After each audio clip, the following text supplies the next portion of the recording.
Assalamualaikum warahmatullahi wabarakatuh. Pertama begini, konsep awalnya bagaimana menyikapi ujian dalam kehidupan. Itu dulu. Nanti baru ke detail apakah seperti Nabi Ayub atau Zakaria, itu kan pertanyaannya. Al-Baqarah ayat 155 sampai 157 Allah sampaikan gini. Walanabluwannakum bisyai'. Di situ pakai la sebagai taukid. Lalu pakai nunnya ta'zim. Tadi kita bahas waktu subuh. Demi keagunganku, aku membuat hukum dalam kehidupan. Setiap hambaku yang ingin sukses, dia mesti mengeksplor kemampuannya meraih kesuksesan itu dengan melewati tahapan-tahapan kehidupan. Itu yang kita sebut ujian. Sebab kalau tidak diuji, tidak mungkin kita bisa meraih apa yang kita harapkan. Anak-anak mau jalan kan latihan dulu. Mau bicara latihan dulu. Anak sekolah lulus latihan dulu. Itu hukum kehidupan. Dengan berlatih itu semua potensi di diri kita hidup. Itulah adilnya Allah. Kalau nggak dibegitukan, ini nggak kuat nih. Kaki nggak kuat jalan, tangan nggak berfungsi, otak nggak berfungsi. Dibuat sistem kehidupan kita itu berjalan. Lewat apa? Ujian. Jadi sebetulnya ujian-ujian yang kita hadapi itu satu, secara fitrah Allah siapkan untuk memperkuat diri kita dan sistem bagian tubuh kita. Satu itu.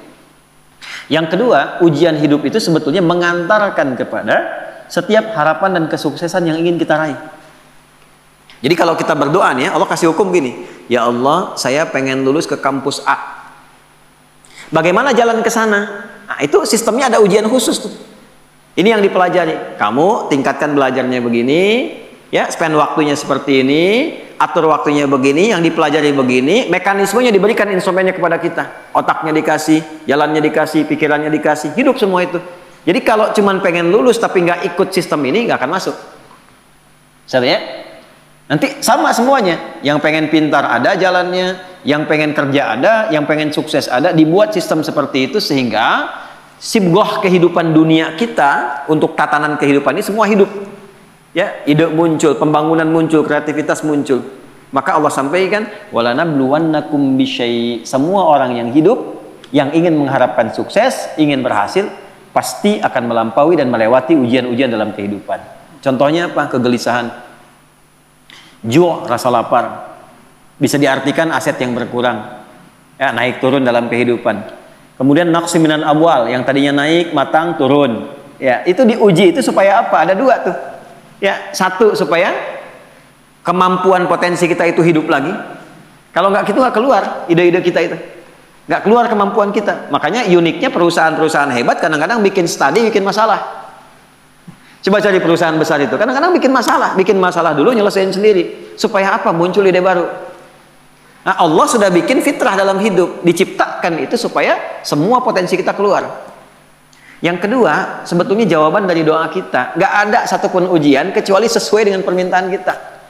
Itu adilnya Allah. La yukallifullahu nafsan illa usaha. Allah nggak mungkin nguji kecuali sesuai kemampuan yang jadi kebutuhan kita. Apa butuhnya, apa pengennya, sesuai sifat ujiannya. Jadi kalau Anda sekarang mengalami masalah, sebetulnya masalah itu disiapkan oleh Allah untuk mewujudkan doa-doa kita. Harapannya pengen apa, ini ujiannya.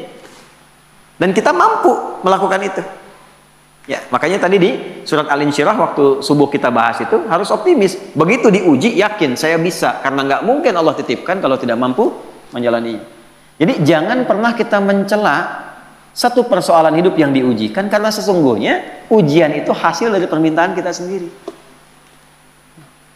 Saya pengen nikah ya Allah, tentukan tanggal sekian, dikirim, ya lewatin ini nih.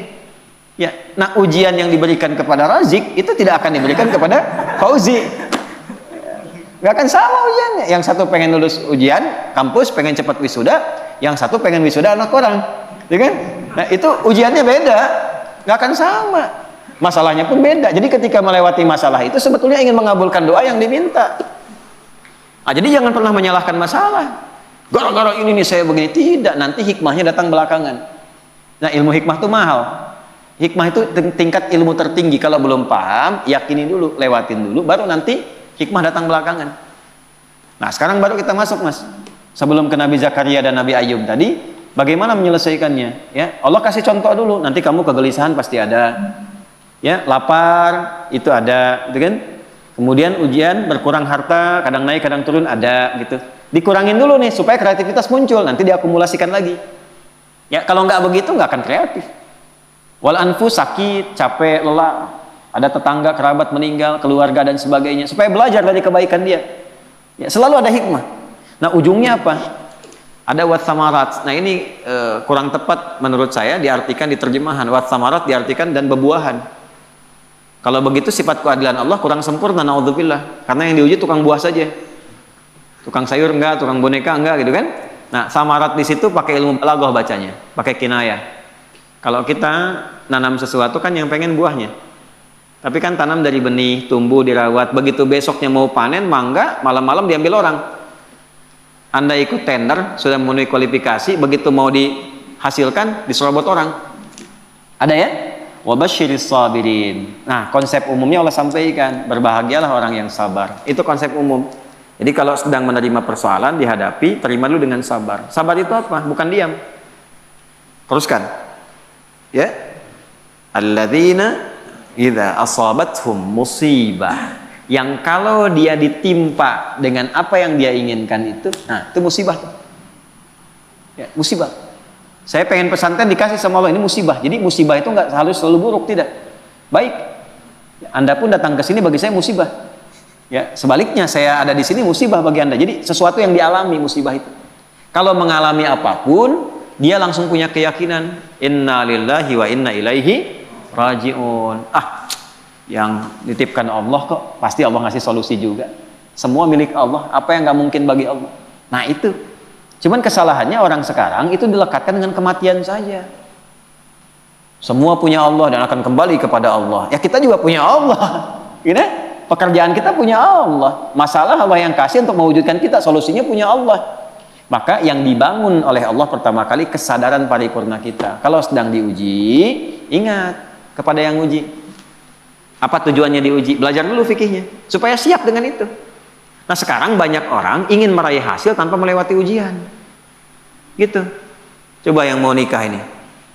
Nah, kan? Pengen nikahnya aja tapi belum belajar fikih nikah. Padahal Quran lengkap itu. Sebelum menikah pelajari tugas suami ini, tugas istri ini. Nanti akan ada masalah antara istri dengan suami. Masalahnya begini, begini, begini. Nanti akan ada masalah antara menantu dengan mertua. Masalahnya begini, begini, begini. Kalau kamu nanti mengalami itu, solusinya begini, begini, begini. Sekarang jarang dipelajari. Pengennya cepat nikah aja. Tanggal tentukan, ini tentukan. Pelajaran belum ada. Dulu orang tua kita, kenapa ketawa? Dulu orang tua kita itu begitu kemudian mengkhitbah, dipacari, dikasih daun pacar yang perempuan. Lalu diajari rumah tangga 40 hari. Yang laki-laki belajar untuk memaksimalkan nafkah. Nah, dalam masa menunggu itu disebut pacaran. Belajar fikihnya begini, ininya begini. Makanya dulu tuh banyak sekali pernikahan-pernikahan yang abadi dan langgeng. Kenapa? Karena fikihnya dipakai. Sama babnya kerja, tapi tidak belajar tentang fikih kerja. Tantangan gimana? Menghadapi orang iseng gimana? Kalau makin naik, oh ini akan terjadi. Orang nggak suka, ingin menyingkirkan, ingin menyungkurkan, menghambatnya begini. Nanti cara menyelesaikannya begini. Ibadah ritualnya begini, secara intelektual pemetaannya begini, di lapangannya akan begini. Itu ada semua. Dan hebatnya adanya di Quran. Nah, makanya orang-orang yang kembali kepada Allah dipuji oleh Allah ayat 157-nya. Ulaika alaihim shalawatum mir rabbihim wa rahmah. Orang-orang yang memetakan mitigasi persoalan dan menerima optimis dia selesaikan, dipuji oleh Allah dibandingkan orang yang berkeluh kesah. Jadi sabar itu bukan diam. Sabar itu mengkontemplasikan, terima. Karena nggak diterima pun jadi masalah kita juga. Dan yang pengen itu kita juga. Terima dulu. Nanti setelah itu terhubung dengan Allah, sholat. Karena itu sholat disandingkan dengan sabar untuk menyelesaikan masalah. Ada di mana? Al-Baqarah 45. Ya, wasta'inu bisabri wassalah. Kalau engkau punya masalah, terima dulu. Bukan cuma engkau, yang lain juga punya masalah. Kan engkau juga yang minta. Nanti bawa solusinya lewat sholat, minta sama Allah petunjuk. Kalau belum yakin di soal imannya, Al-Baqarah 153. Ya ayyuhalladzina amanu sta'inu bisabri wassalah. Katanya engkau yakin dengan saya. Engkau yakin percaya kepada saya. Saya kasih kok, nggak yakin juga. Di mana imanmu, kata Allah. Nah, setelah itu dikasih rincian jenis persoalannya. Ini orang-orang dulu yang punya masalah. Kamu pernah sakit, aku ujikan kepada Ayub. Kamu pernah punya persoalan di rumah tangga tentang keturunan, aku ujikan di Zakaria. Muncullah pertanyaan Anda tadi, apakah harus seperti Nabi Ayub atau seperti Nabi Zakaria? Balik ditanyakan sifat masalahnya apa? Karena Allah turunkan kisah-kisah itu untuk memberikan detail kepada Nabi Muhammad. Kalau sakitmu ringan Muhammad, lagi kerja sakit diuji nih, capek, batuk, pilek, apa? Nih Nabi Ibrahim pernah begitu. Kalau lagi berangkat dakwah, capek, lelah, bukan cuma kamu yang lelah Muhammad. Ibrahim dulu lelah juga. Turunlah Quran surah misalnya ke-26 ayat 80. Wa idza maridtu fahuwa yashfin. Kalau saya sedang tugas pegal-pegal dikit pasti Allah sembuhkan. Sambil dipegang. Kalau lagi dakwah suara hilang, ya wa idza maridtu fahuwa yashfin sambil dipegang. Kalau sakit pasti disembuhkan. Yang nugaskan Allah, yang ngasih jalan Allah, yang nguji Allah, pasti yang ngasih solusi Allah. Pernah nggak begitu? Ya. Capek nih, oh nggak jamaah nggak jadi. Capek nih, kajian batal. Capek nih, baru mendung dikit, padahal belum tentu hujan. Yang dipasang malah status. Jakarta macet, ya. Berangkat enggak, padahal belum tentu ketika dia jalan itu macet. Nah ini satu mas. Nah kalau sakitnya demikian parah, sampai diuji dengan yang luar biasa, Allah kirimkan kisah. Wa ayyuba idna da rabbahu anni masani yadurru wa anta arhamar rahimin. Ayub itu satu kaya, kedua sukses, ketiga soleh, ideal sekali. Kaya, istri cantik, anak 12, aset banyak, asetnya banyak, kebun termasuk paling kaya, soleh, berbaginya, nabi lagi. Setan mengajukan permintaan kepada Allah untuk menguji Ayub ini, menggoda Ayub dengan 3 sifatnya sekaligus. Menghilangkan kekayaannya, menghilangkan keturunannya, menghambat kesolehannya. Tapi diizinkan oleh Allah untuk memberikan satu hikmah dan petunjuk kepada umat di masa depan. Kalau diuji dengan yang seperti ini, zikirnya begini. Pertama, minta kepada Allah supaya semua aset kekayaannya habis dalam sehari. Maka dalam sehari ternaknya mati semua, kebunnya kebakar semua habis dalam sehari. Setan melakukan itu, menduga Ayub akan putus asa, mengeluh kepada Allah. Yang terjadi justru ibadahnya naik 2 kali lipat. Nggak komen tentang aset itu. Alhamdulillah engkau yang titipkan, kau yang ambil, selesai itu. Sehingga jadi rumus. Ya, jadi rumus tuh. Nih rumus Ayub tuh begini. Contoh nih ya. Ini sendal di depan. Itu titipan dari Allah bukan? Kalau titipan yang punya siapa? Allah. Nitip nih. Kalau nitip diklaim sama yang dititipi, benar nggak? Tidak kan? Ya kan? Kalau yang dititipi berarti kan akan mengembalikan kan? Nah, kalau dikembalikan dalam keadaan rusak, seneng nggak yang nitipkan? Tidak. Saya nitipkan untuk dipakai pada yang baik, dipakai untuk nyuri, seneng nggak? Tidak. Begitu dititipkan dan berhasil mengolah itu, diambil sama yang menitipkan, alhamdulillah, ya Allah engkau titipkan kebun, aku sudah pakai sesuai dengan apa yang engkau perintahkan. Aku rawat, aku tanam, aku bagi, aku share, aku sedekah. Sekarang kau ambil lagi, alhamdulillah, sukses saya menjaga titipan. Dan Allah mengatakan kalau sukses aku ganti lebih di akhirat. Jadi milik kamu, lebih indah lagi. Jadi Nabi Ayub itu melihat sesuatu itu titipan Allah saja. Kalau hilang, alhamdulillah cari dulu. Kalau nggak ketemu, alhamdulillah tugas selesai. Titipan selesai, yang penting hisabnya ringan. Itu Ayub, malah nambah soleh. Ya, nah, bisa nggak itu kita bawa dalam kehidupan sehari-hari? Ya, makanya kata Nabi, ajaban di amril mu'min, orang beriman tuh sempurna, mengagumkan perkaranya. Kalau dapat kesuksesan dia bersyukur, jadi nggak berlebihan. Allah juga yang nitipkan kok. Kalau diuji dengan persoalan dia bersabar, yang punya Allah juga kok. Gitu. Jadi sama aja antara ada dengan tiada, sama aja, dinikmati aja. Nah, dalam menjalani itu butuh penyesuaian. Disitulah ada pahala. Ya, kalau nggak ada ujian nggak ada pahala, nggak ada pahala. Nggak tahu caranya kita berdoa, berkeluh kesah, minta dan sebagainya. Jadi saya kembali kepada awal ketika Anda bertanya tentang sikap Nabi Ayub. Secara konseptual dari Al-Quran yang pertama kali adalah satu. Jika dihadapkan pada ujian kekayaan, ini yang harus dilakukan. Kalau jatuh pun begini caranya. Kalau sedang maju di atas bersyukur. Jangan terlalu angkuh, jangan sombong dan sebagainya. Kata kapan-kapan Allah bisa ambil, itu loh hikmahnya. Kalau diambil pun jangan banyak disesali. Toh yang punya bukan kita kok. Ya, belajar sama tukang parkir. Datang mobil beda-beda biasa aja. Ya, nggak ada tukang parkir begitu Alphard pergi langsung marah katanya, woi ngapain diambil? Nggak ada, biasa aja. Gitu. Nggak ada bangga sampai selfie dengan mobil orang gitu, biasa aja. Dapat titipan, begitu waktunya diambil, pulang selesai. Itu problemnya kadang-kadang. Nah, ngajinya nggak sampai ke situ. Fikih syukurnya banyak, fikih sabarnya nggak dipelajari. Itu satu. Yang kedua, begitu naik meningkat, ya Allah minta anaknya meninggal dalam sehari semua. Diuji meninggal semua sehari, Pak. 12 sih. Dikira akan down, ternyata naik 2 kali lipat. Berarti udah 4 kali lipat dari sebelumnya. Tinggal yang terakhir, ya Allah kok masih naik nih, bikin sakit ya Allah. Saya minta ngajukan yang terakhir sakit. Yang sakitnya tidak pernah dialami oleh orang sebelumnya, nggak akan dirasakan oleh orang setelahnya. Ya. Istrinya datang mengatakan, Pak, kenapa nggak memohon pada Allah sembuh? Ditanya balik, kita itu senang, sehat, syukur berapa lama? Dijawab kurang lebih 20 tahun. Ada riwayat mengatakan 70 tahun.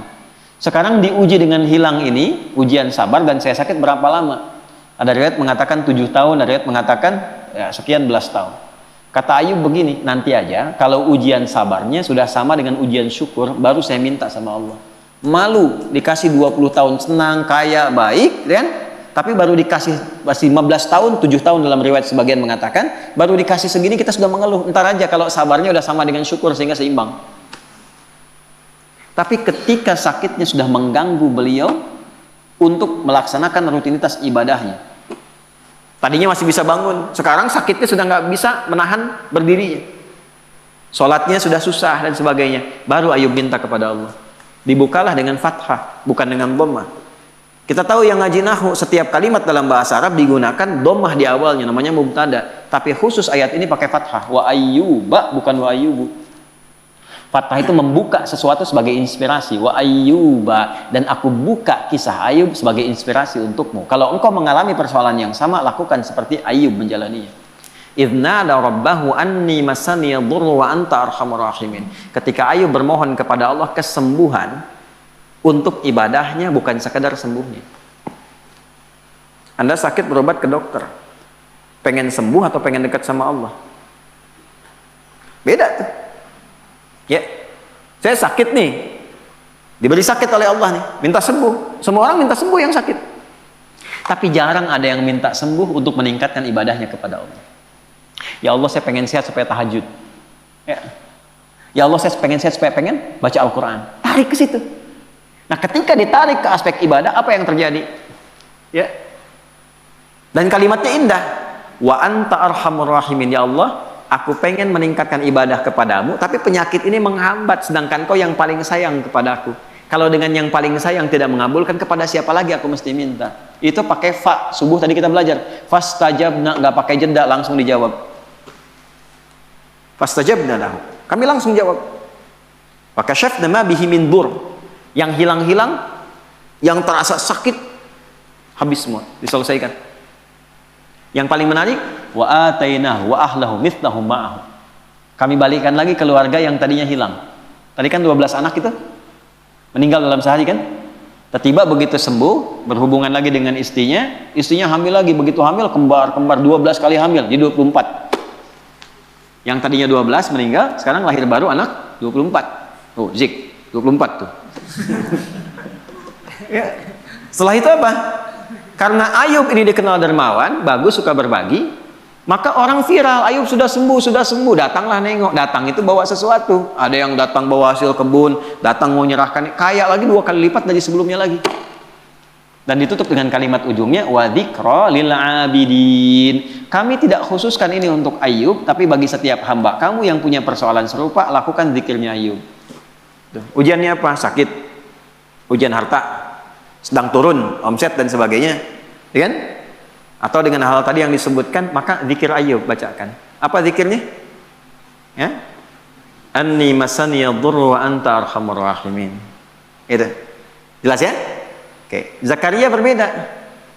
Zakaria ujiannya di rumah tangga, istri divonis tidak mungkin punya keturunan.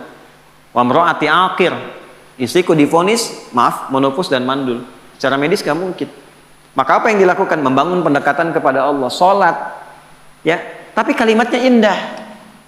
Rabbi la tadharni fardan wa anta khairul warithin. Ya Allah, jangan biarkan aku sendiri untuk memperjuangkan risalah dakwah ini. Aku pengen ada penerus, aku pengen punya keturunan. Itu bukan sekedar punya anak ya Allah. Supaya ada legasi dakwahku yang diteruskan oleh anak-anakku. Nggak berhenti memperbaiki masyarakat itu. Ya itu kuncinya. Kalau cuma pengen punya keturunan, yang lain minta banyak. Tarik ke unsur ibadah. Tarik. Engkau yang paling sayang padaku ya Allah. Aku tidak putus berdoa kepadamu. Dari mulai aku kuat sampai fisikku letih, sampai rambutku memutih. Ada orang minta di depan 5 menit tuh. Pak Ustadz, Pak Masuri, tolong Pak Masuri. 5 menit, dikasih nggak? Belum tentu. Tapi 24 jam di depan, tangannya begini, Pak Masuri, gitu, tolong 24 jam. Dikasih nggak? Keterlaluan kalau nggak ngasih. Ya kan? Allah punya sifat Rahman dan Rahim. Ini ada hamba minta begini, ya Allah, dari mulai rambutku menghitam sampai memutih, fisikku kuat sampai letih, aku tetap yakin bahwa Engkau akan mengabulkan doaku. Aku tidak minta banyak ya Allah. Aku minta keturunan supaya bisa meneruskan dakwah bagi orang-orang untuk bisa menyembahmu. Langsung jawabannya sama dengan yang tadi Ayub. Fastajabna. Gitu. Tapi diisi, isiannya apa? Yusari'una fil khairat. Diisi dengan dharma bakti kebaikan. Ya inilah salah satu yang sanadnya ke Syekh Nawawi Al-Bantani. Ya, jadi kalau pengen cepat doa dijawab, salah satunya bukan sekedar doa. Sertakan dengan kebaikan. Bisa dengan infak kalau ada harta. Ya, bisa dengan ibadah tenaga, sholat tambah, baca Quran tambah, supaya Allah mempercepat pengabulan doa. Nah itulah wasilah. Ada konsepnya di Quran surah 5 ayat 35. Ya ayyuhalladzina amanu taqullaha wabtaghu ilaihil wasilah. Hei orang beriman, kalau punya hajat, punya keinginan, tingkatkan takwamu kepada Allah.